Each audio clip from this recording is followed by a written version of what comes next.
Olá a todos, e sejam muito bem-vindos ao nosso canal. Se você está aqui hoje, é porque se interessa por histórias que moldam o mundo, por eventos que nos fazem questionar o poder, a política e as consequências das grandes decisões. E é exatamente isso que vamos explorar no vídeo de hoje.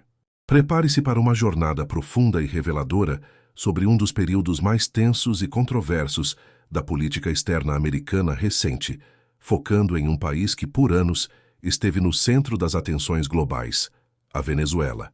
Antes de mergulharmos nessa análise detalhada, que promete fazer você pensar e repensar muitas coisas, eu já peço que você deixe o seu like, se inscreva no canal se ainda não for inscrito e ative o sininho para não perder nenhum dos nossos próximos vídeos. Seu apoio é fundamental para continuarmos trazendo conteúdo de qualidade como este. Agora, sem mais delongas, vamos desvendar a complexa teia de eventos que marcou a relação entre Donald Trump e a Venezuela sob a ótica da estratégia de máxima pressão entre 2017 e 2021.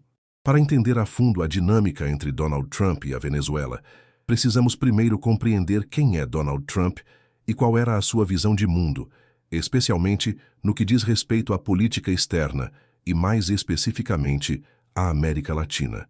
Donald Trump, um empresário do setor imobiliário e personalidade televisiva, chegou à presidência dos Estados Unidos em 2017 com uma plataforma que prometia America First, ou América em primeiro lugar.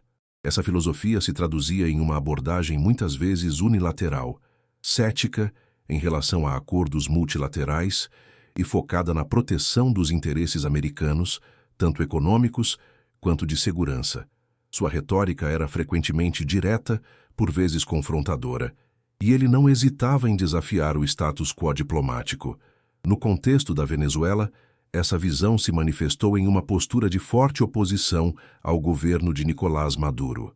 Trump via o regime chavista como uma ditadura socialista e representava uma ameaça à democracia e à estabilidade regional, além de ser um obstáculo aos interesses econômicos e geopolíticos dos Estados Unidos. Ele frequentemente usava termos como regime ilegítimo e ditadura brutal para descrever o governo venezuelano, deixando claro que sua administração não toleraria a continuidade do que ele considerava uma ameaça. Essa percepção não era apenas retórica. Ela se traduziu em uma série de ações concretas e agressivas que visavam, em última instância, a mudança de regime em Caracas. A Venezuela, para Trump, não era apenas um país distante com problemas internos, era um símbolo do socialismo que ele tanto criticava e um alvo para demonstrar a força e a determinação americanas. A sua visão era de que a pressão máxima, em todas as suas formas, seria o caminho mais eficaz para alcançar os objetivos de política externa dos Sipun-Taewa na região. A primeira administração Trump, que se estendeu de 2017 a 2021, foi marcada por uma escalada sem precedentes na pressão sobre a Venezuela. Desde o início, ficou claro que a abordagem seria radicalmente diferente das administrações anteriores. Enquanto presidentes como Barack Obama haviam tentado uma combinação de sanções direcionadas e diplomacia, Trump optou por uma estratégia de confronto direto e abrangente. Essa estratégia, que ficou conhecida como máxima pressão, tinha como objetivo principal forçar a saída de Nicolás Maduro do poder e restaurar o que os MIUA consideravam a democracia na Venezuela. Mas o que exatamente significava essa máxima pressão? Não era apenas uma frase de efeito. Era um plano multifacetado que envolvia uma série de ferramentas econômicas, diplomáticas e até mesmo veladas ameaças militares. A ideia era estrangular o regime de Maduro, cortando suas fontes de receita, isolando-o diplomaticamente e minando sua base de apoio interna e externa. A administração Trump acreditava que, ao tornar a vida do regime insustentável, Maduro seria forçado a ceder ou seria derrubado por forças internas. Essa abordagem, no entanto, gerou intensos debates e críticas, tanto dentro quanto fora dos Estados Unidos, sobre sua eficácia, suas implicações humanitárias e sua conformidade com o direito internacional. A questão central era se a pressão máxima realmente levaria à democracia ou se apenas agravaria o sofrimento de milhões de venezuelanos. A estratégia de máxima pressão foi o pilar da política de Trump para a Venezuela. Ela não se limitava a uma única ação, mas sim a um conjunto coordenado de medidas destinadas a isolar e enfraquecer o governo de Nicolás Maduro em todas as frentes possíveis.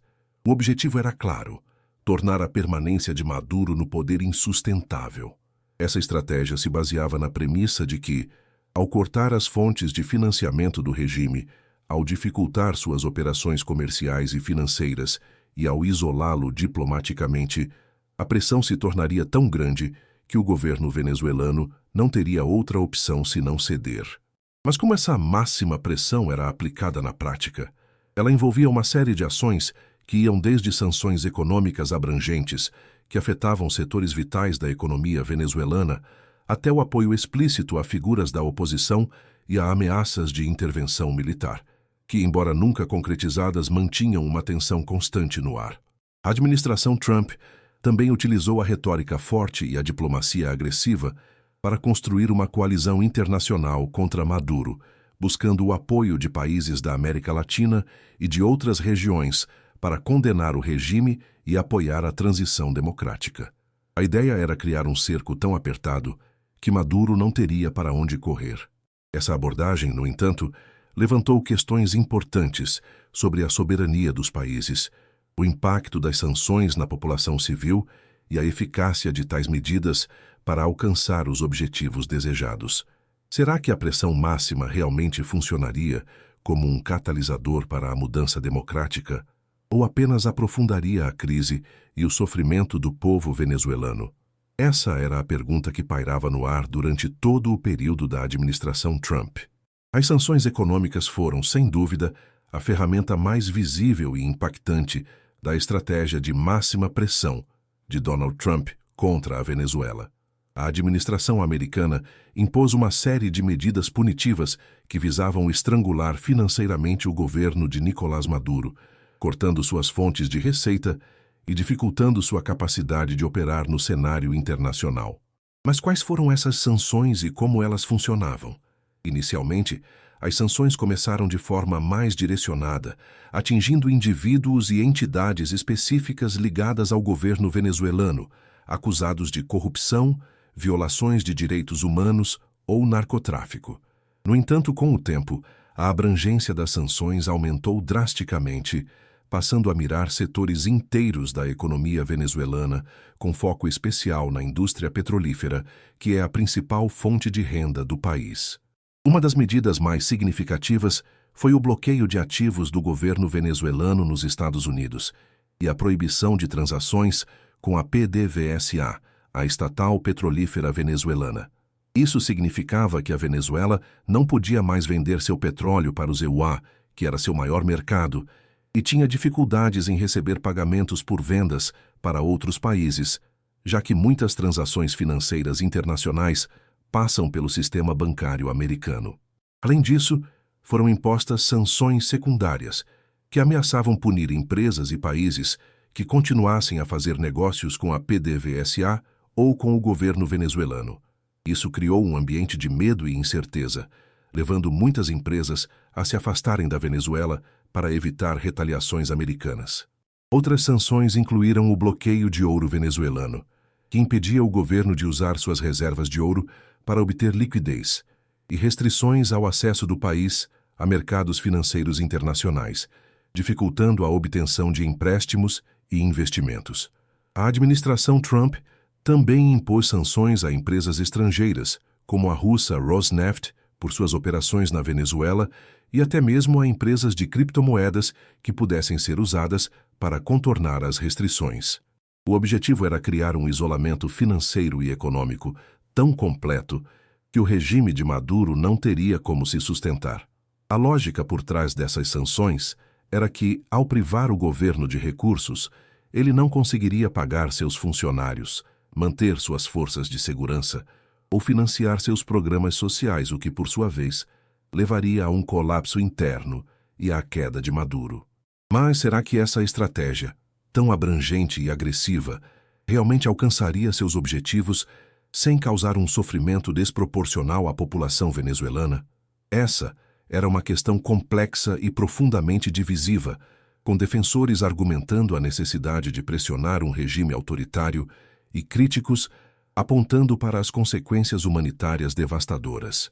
O impacto das sanções econômicas na economia venezuelana foi profundo e devastador, transformando um país que já enfrentava sérios problemas em uma nação à beira do colapso. A Venezuela, rica em petróleo, viu sua principal fonte de receita ser drasticamente reduzida, o que teve um efeito cascata em todos os setores da sociedade.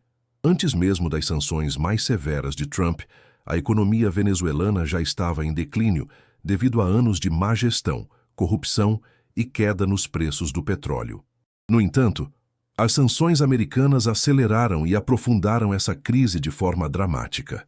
Com a proibição de vender petróleo para os Venezuela e as dificuldades em comercializá-lo para outros mercados, a produção de petróleo da Venezuela, que já vinha caindo, despencou ainda mais. Isso significou menos dólares entrando no país, o que, por sua vez, levou a uma escassez aguda de bens importados, incluindo alimentos, medicamentos e peças de reposição para a indústria. A hiperinflação atingiu níveis estratosféricos, corroendo o poder de compra da população e tornando a vida diária uma luta pela sobrevivência. O bolívar, a moeda venezuelana, perdeu praticamente todo o seu valor, e muitas transações passaram a ser feitas em dólares americanos ou em outras moedas estrangeiras. Empresas fecharam suas portas, o desemprego disparou e a infraestrutura do país, que já era precária, deteriorou-se ainda mais. Hospitais ficaram sem suprimentos básicos, escolas sem professores e serviços públicos como eletricidade e água se tornaram intermitentes. A população venezuelana, que já vivia sob condições difíceis, foi a mais atingida por essa crise econômica sem precedentes. A falta de acesso a alimentos nutritivos levou à desnutrição generalizada, especialmente entre crianças. A escassez de medicamentos e a deterioração do sistema de saúde resultaram no ressurgimento de doenças que antes estavam sob controle e na morte de muitos que não conseguiam tratamento adequado. A pergunta que muitos se faziam era: as sanções estavam realmente atingindo o governo de Maduro ou estavam apenas punindo o povo venezuelano? Enquanto os defensores das sanções argumentavam que elas eram necessárias para pressionar o regime, os críticos apontavam para o sofrimento humano como uma consequência direta e inaceitável dessa política. A economia venezuelana se tornou um campo de batalha, onde a política externa americana se chocava com a realidade brutal da vida de milhões de pessoas. E o resultado foi uma nação em frangalhos, com um futuro incerto e uma população desesperada. Além das sanções econômicas, a administração Trump também empreendeu diversas tentativas de regime change, ou seja, de mudança de governo na Venezuela, utilizando uma combinação de apoio político, pressão diplomática e, em alguns casos, ações mais veladas. A ideia era não apenas estrangular o regime financeiramente, mas também minar sua legitimidade e apoiar forças que pudessem derrubá-lo. Uma das estratégias mais notáveis foi o reconhecimento de Juan Guaidó como presidente interino da Venezuela em janeiro de 2019. Guaidó, então presidente da Assembleia Nacional, invocou artigos da Constituição venezuelana para se declarar presidente legítimo, argumentando que a reeleição de Nicolás Maduro em 2018 havia sido fraudulenta e, portanto, ilegítima. Os Estados Unidos, juntamente com dezenas de outros países, rapidamente reconheceram Guaidó, oferecendo-lhe apoio político e financeiro. Essa jogada diplomática visava criar um governo paralelo que pudesse desafiar a autoridade de Maduro e servir como um ponto de união para a oposição venezuelana. A administração Trump esperava que o reconhecimento internacional de Guaidó, combinado com as sanções econômicas, levasse a uma deserção em massa das forças armadas venezuelanas e ao colapso do regime de Maduro. No entanto, apesar do apoio significativo, Guaidó nunca conseguiu consolidar seu poder de forma efetiva dentro da Venezuela.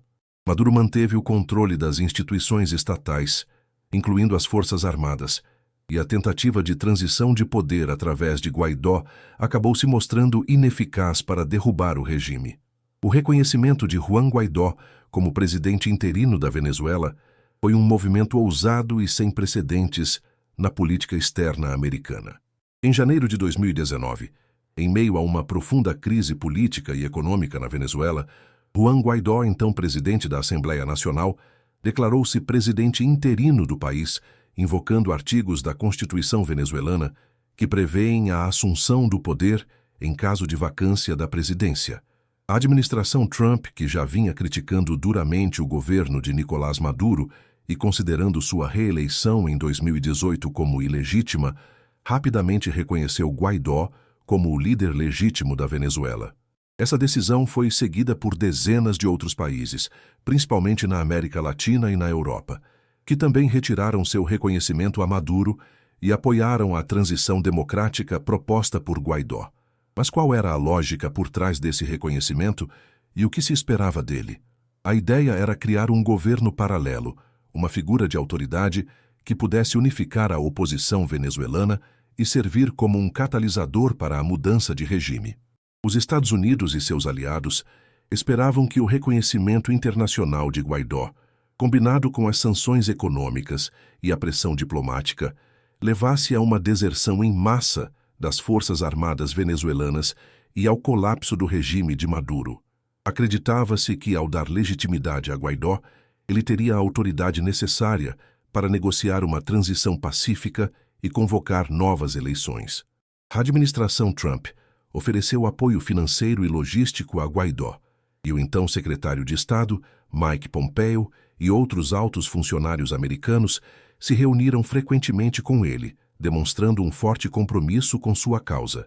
No entanto, apesar de todo o apoio internacional e da esperança que gerou em parte da população venezuelana, o reconhecimento de Juan Guaidó não conseguiu derrubar Nicolás Maduro. Maduro manteve o controle das instituições estatais, incluindo as Forças Armadas, que permaneceram leais a ele.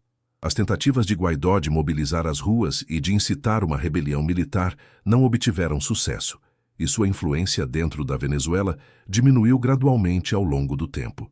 A estratégia de reconhecer um líder paralelo, embora tenha gerado um grande impacto diplomático inicial, acabou se mostrando insuficiente para alcançar o objetivo final de mudança de regime.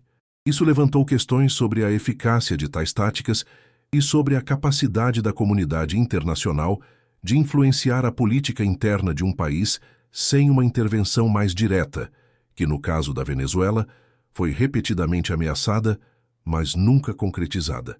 Além do apoio a Juan Guaidó, a administração Trump também foi associada a operações encobertas e tentativas de golpes que, em última instância, fracassaram em derrubar Nicolás Maduro. Embora os detalhes dessas operações sejam frequentemente nebulosos e sujeitos a especulações, a retórica e as ações da administração Trump indicavam uma disposição para explorar todas as opções, incluindo aquelas que envolviam o uso de força ou a desestabilização interna. Uma das operações mais notórias foi a chamada Operação Gedeon, em maio de 2020. Este foi um plano malfadado que envolveu um grupo de ex-militares venezuelanos e 2 ex-boinas verdes americanos, que tentaram invadir a Venezuela por mar com o objetivo de capturar Maduro. A operação foi rapidamente frustrada pelas forças de segurança venezuelanas, e os envolvidos foram presos.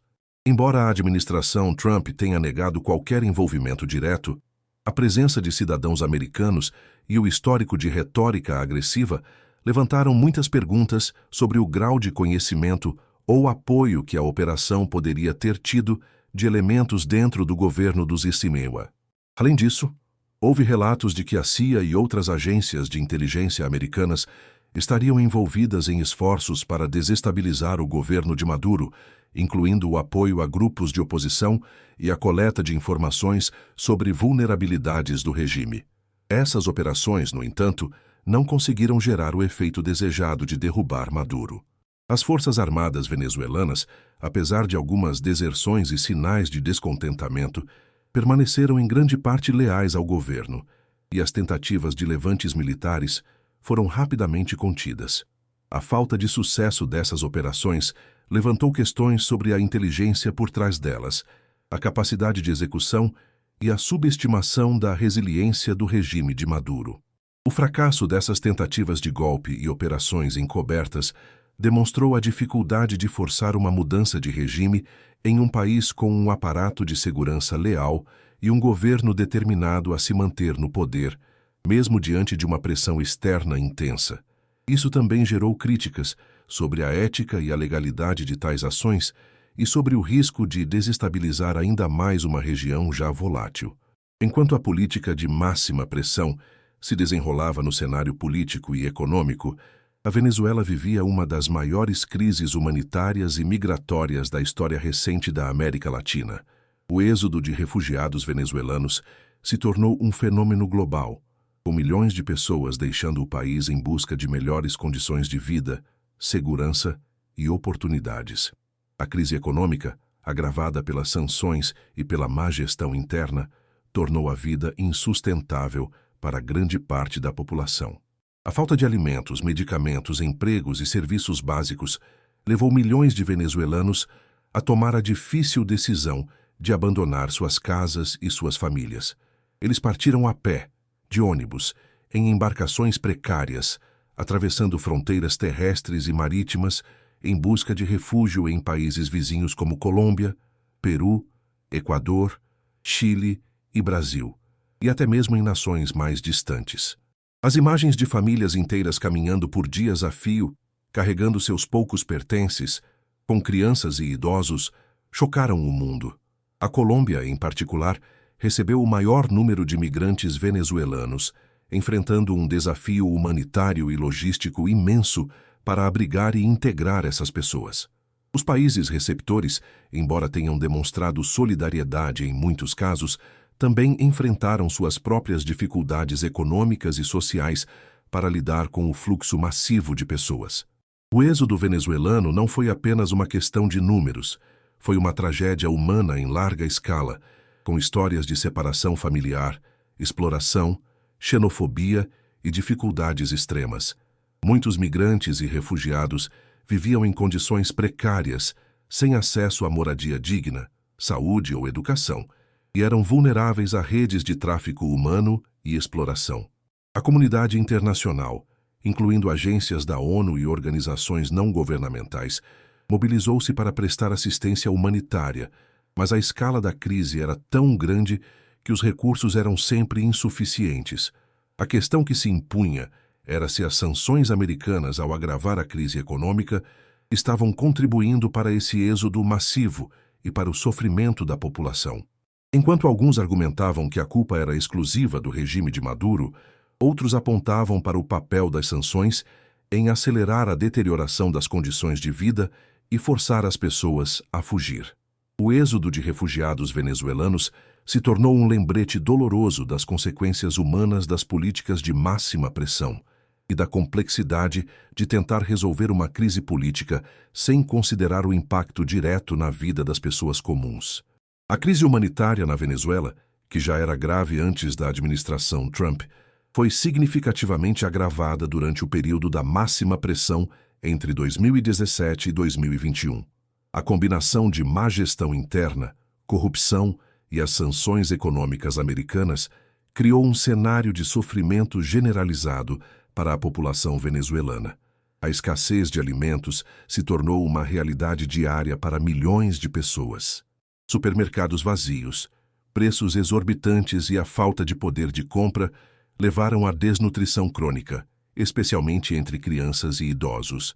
Relatórios de organizações internacionais e da própria ONU documentaram o aumento da fome e a deterioração da segurança alimentar em todo o país. As famílias lutavam para conseguir o mínimo para sobreviver, muitas vezes recorrendo a dietas inadequadas e insuficientes. O sistema de saúde venezuelano, que já estava em colapso, foi ainda mais afetado. Hospitais ficaram sem medicamentos básicos, equipamentos médicos essenciais e até mesmo água e eletricidade. Doenças que antes eram controláveis, como sarampo e difteria, ressurgiram, e a falta de tratamento adequado resultou em um aumento nas taxas de mortalidade. Pacientes com doenças crônicas como câncer, diabetes e HIV enfrentaram dificuldades extremas para acessar seus tratamentos, colocando suas vidas em risco. A falta de saneamento básico, a deterioração da infraestrutura e a escassez de água potável contribuíram para a propagação de doenças infecciosas. Além disso, a crise afetou profundamente a educação, com escolas fechando ou funcionando de forma precária, e a segurança pública, com o aumento da criminalidade e da violência. A população venezuelana vivia sob uma pressão constante, com a incerteza sobre o próximo alimento, o acesso a cuidados médicos e a segurança de suas famílias. Organizações humanitárias internacionais tentaram levar ajuda ao país, mas enfrentaram obstáculos significativos, incluindo a burocracia do governo venezuelano e as próprias sanções, que dificultavam a importação de suprimentos essenciais. A administração Trump, por sua vez, argumentava que a crise humanitária era resultado exclusivo da corrupção e da má gestão do regime de Maduro, e que as sanções eram uma ferramenta necessária para forçar uma mudança. No entanto, muitos críticos, incluindo a ONU e outras organizações, apontaram que as sanções, ao restringir o acesso a divisas e a bens essenciais, estavam contribuindo diretamente para o agravamento do sofrimento da população. A crise humanitária na Venezuela se tornou um ponto de discórdia e um lembrete sombrio das complexas e muitas vezes trágicas consequências das políticas de máxima pressão, em um contexto de profunda instabilidade política e econômica.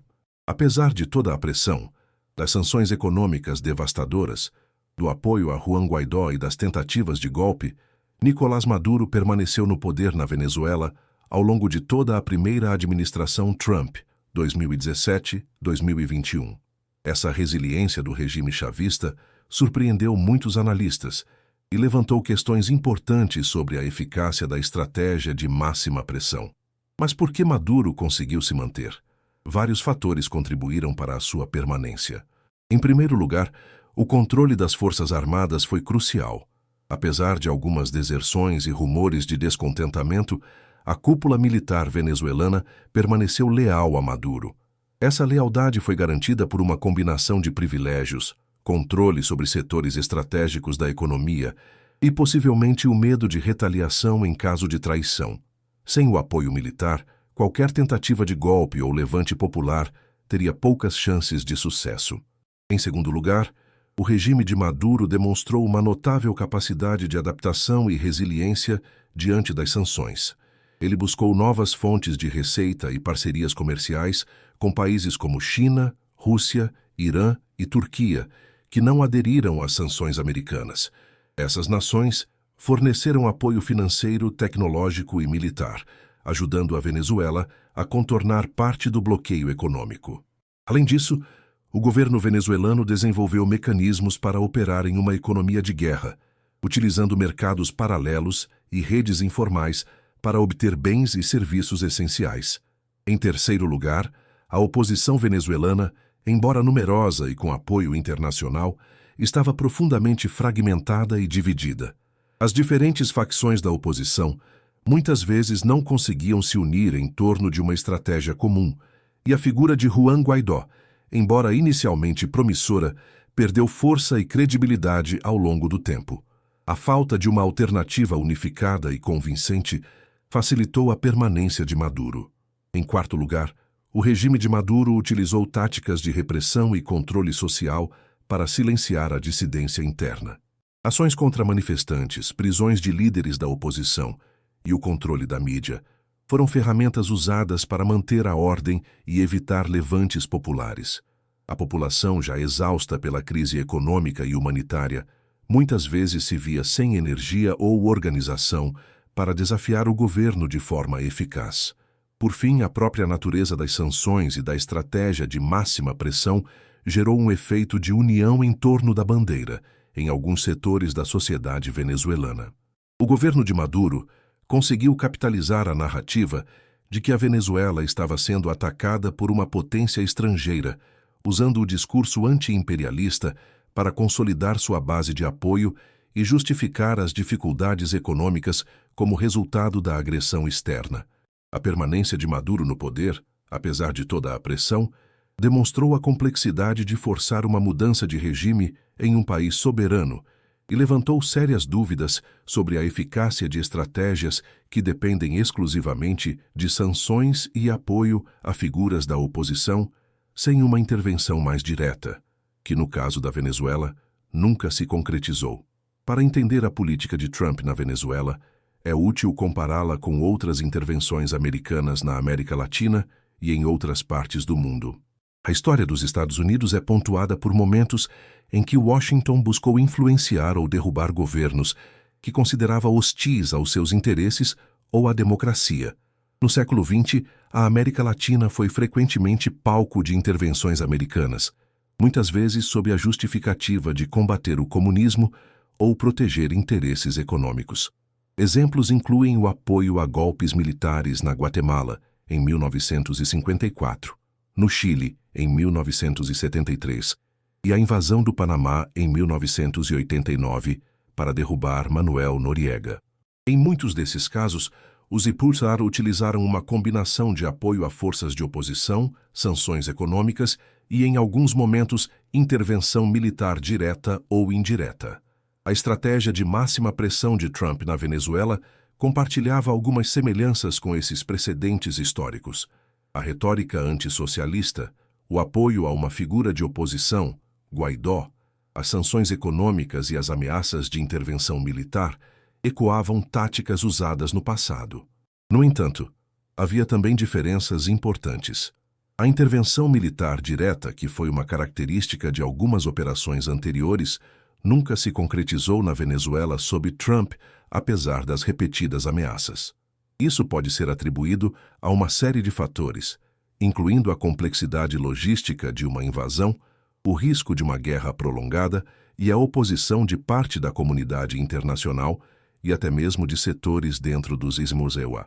Além disso, a era da informação e a globalização trouxeram novos desafios e oportunidades. A Venezuela, ao contrário de alguns países no passado, tinha aliados poderosos como Rússia e China, que podiam oferecer apoio e ajudar a contornar as sanções. A comparação com a invasão do Panamá para capturar Manuel Noriega é particularmente relevante. Noriega, um ditador panamenho que havia sido um aliado do ZEU, foi derrubado e capturado por forças americanas sob a acusativa de narcotráfico. A administração Trump chegou a oferecer uma recompensa pela captura de Maduro, também sob acusações de narcotráfico, o que sugeria uma possível intenção de replicar o cenário de Noriega. No entanto, a Venezuela é um país muito maior e mais complexo que o Panamá, com um exército mais numeroso e uma base de apoio ideológica mais consolidada. A comparação com outras intervenções também nos faz refletir sobre os resultados a longo prazo. Muitas dessas intervenções, embora tenham alcançado seus objetivos imediatos de derrubar um governo, resultaram em instabilidade prolongada, regimes autoritários subsequentes ou um legado de ressentimento anti-americano. A questão que se coloca é se a estratégia de máxima pressão na Venezuela, mesmo que tivesse sido bem-sucedida em derrubar Maduro, teria levado a uma democracia estável e duradoura, ou se teria apenas criado um novo conjunto de problemas para o país e para a região. A história nos mostra que a mudança de regime imposta de fora raramente resulta em soluções simples ou permanentes. A estratégia de máxima pressão de Donald Trump na Venezuela e suas consequências levantam uma série de reflexões profundas sobre as implicações globais de tais políticas. O que acontece quando uma superpotência decide usar todo o seu poder econômico e diplomático para tentar derrubar um governo em outro país? Quais são os precedentes que isso cria para o sistema internacional? Em primeiro lugar, a política de Trump na Venezuela gerou um intenso debate sobre a soberania nacional. O direito de um país de governar-se sem interferência externa é um princípio fundamental do direito internacional. No entanto, a administração Trump argumentou que o regime de Maduro havia perdido sua legitimidade e que a intervenção era justificada para restaurar a democracia e proteger os direitos humanos. Essa tensão entre soberania e a responsabilidade de proteger é um dilema constante nas relações internacionais. Em segundo lugar, a eficácia das sanções como ferramenta de política externa foi posta à prova. Embora as sanções tenham causado um dano econômico imenso à Venezuela, elas não conseguiram derrubar Maduro. Isso sugere que, em alguns casos, regimes autoritários podem ser mais resilientes do que se imagina e que as sanções podem acabar fortalecendo a narrativa de cerco externo do governo, unindo a população contra um inimigo comum. Além disso, o sofrimento humano causado pelas sanções levantou questões éticas sobre o uso dessa ferramenta. É aceitável que milhões de pessoas sofram as consequências de uma política destinada a derrubar um governo? Qual é o limite entre a pressão política e a punição coletiva? Em terceiro lugar, a estratégia de Trump na Venezuela teve implicações geopolíticas mais amplas. A busca por novos aliados por parte de Maduro, como Rússia, China e Irã, demonstrou como a pressão americana pode empurrar países para a órbita de potências rivais. Isso não apenas complicou os esforços dos Isibirwa, mas também aumentou a influência dessas potências na América Latina, uma região tradicionalmente considerada de influência americana. A Venezuela se tornou um tabuleiro de xadrez, onde grandes potências jogavam seus interesses. Em quarto lugar, a política de Trump criou um precedente para futuras administrações americanas e para outras potências globais. Se os EUA podem tentar derrubar um governo através de sanções e apoio a uma oposição, o que impede outros países de fazer o mesmo em suas próprias esferas de influência? Isso poderia levar a um mundo mais instável, onde a intervenção em assuntos internos de outros países se torna mais comum, minando a ordem internacional baseada em regras. Por fim, a reflexão sobre as consequências globais nos leva a questionar o papel dos Estados Unidos no mundo. A abordagem unilateral e agressiva de Trump na Venezuela foi vista por muitos como um exemplo de bullying de superpotência, enquanto outros a consideraram uma ação necessária para defender a democracia e os direitos humanos. A verdade é que as consequências de tais políticas são complexas e multifacetadas, afetando não apenas o país-alvo, mas também a dinâmica de poder global e a percepção do papel dos IQEA no cenário internacional. Então, o que tudo isso significa para a Venezuela?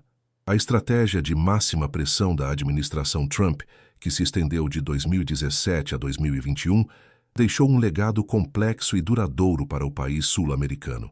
Em primeiro lugar, a Venezuela emergiu desse período ainda mais empobrecida e fragmentada. As sanções econômicas, combinadas com a má gestão interna, aprofundaram a crise econômica e humanitária, deixando milhões de pessoas em situação de extrema vulnerabilidade. A recuperação econômica do país será um desafio monumental, exigindo anos de esforço e investimentos significativos. Em segundo lugar, a polarização política na Venezuela foi intensificada. A estratégia de máxima pressão não conseguiu unir a oposição de forma eficaz nem derrubar Maduro, mas sim aprofundou as divisões internas e fortaleceu a narrativa do governo de que o país estava sob ataque externo. A busca por uma solução política negociada se tornou ainda mais difícil, com a desconfiança mútua entre o governo e a oposição atingindo níveis críticos. Em terceiro lugar, a Venezuela se tornou ainda mais dependente de aliados como Rússia, China e Irã.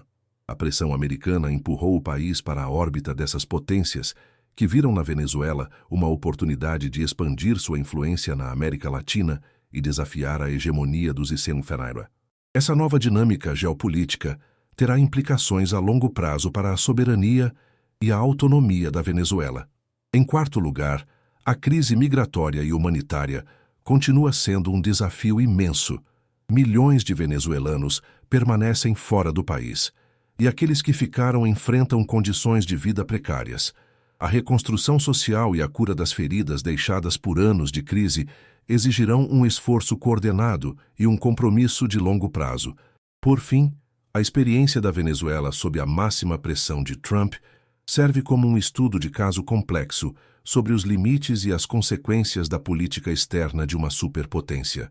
Ela nos força a questionar se a pressão máxima, sem uma estratégia clara de saída ou um plano de reconstrução pós-regime, é realmente o caminho mais eficaz para promover a democracia e a estabilidade. A Venezuela hoje é um país que carrega as cicatrizes de anos de conflito político, crise econômica e intervenção externa. Seu futuro permanece incerto, mas uma coisa é clara: a história da máxima pressão de Trump deixou uma marca indelével na nação e em seu povo. E assim chegamos ao fim da nossa análise sobre a estratégia de máxima pressão de Donald Trump na Venezuela entre 2017 e 2021. Uma história complexa, cheia de reviravoltas, que nos faz refletir sobre o poder, a política e as consequências das grandes decisões. Espero que este vídeo tenha proporcionado a você uma compreensão mais profunda dos eventos e das forças em jogo, e que tenha estimulado sua própria reflexão sobre o que tudo isso significa para a Venezuela e para o cenário global. Se você chegou até aqui, é porque realmente se importa com esses temas e isso é incrível. Não se esqueça de deixar o seu like, pois isso nos ajuda muito a continuar produzindo conteúdo de qualidade. Se você ainda não é inscrito, clique no botão de inscrição e ative o sininho para não perder nenhum dos nossos próximos vídeos. E claro, queremos muito saber a sua opinião. O que você achou da estratégia de máxima pressão? Você acredita que ela foi eficaz? Quais foram as principais lições que podemos tirar desse período? Deixe seus comentários abaixo. Vamos adorar ler e interagir com você. Compartilhe este vídeo com seus amigos e familiares que também se interessam por política internacional e histórias que fazem a diferença. Seu compartilhamento ajuda a levar essa discussão para mais pessoas. Muito obrigado por sua audiência e por fazer parte da nossa comunidade. Nos vemos no próximo vídeo.